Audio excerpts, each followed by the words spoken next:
Edward Pinnegar, a 14-year-old pupil from Charterhouse School, is not the sort of person one would expect to have written a book, especially one entitled A History of Aviation in Alderney.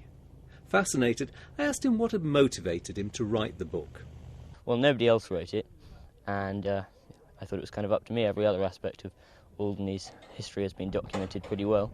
Yeah, aviation hasn't, so I did it.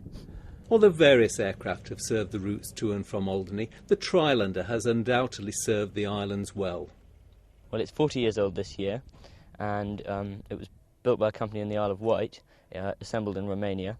It's used by companies worldwide, and it's perfectly suited to Alderney's short runway requirements. As someone who clearly has a strong affection for the Trilender, I was curious to find out what sort of aircraft Edward would expect to be serving Alderney in another 40 years' time. Well, because Alderney's short runway doesn't show any signs that it's going to be extended, I suspect it'll be a similar sort of aircraft, because there's only so much weight you can put on an aircraft that can take off in a short space, and so it'll probably be the same size and roughly the same thing. Theoretically, the Trilender could remain in service for many more years, but new regulations, due to be introduced from 2014 onwards, could force Joe and his pals to take early retirement.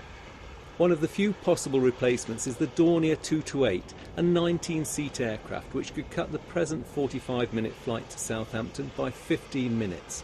The only problem is that a new Dornier 228 has a price tag of over $5 million. David Earle, BBC Channel Islands News, Alderney.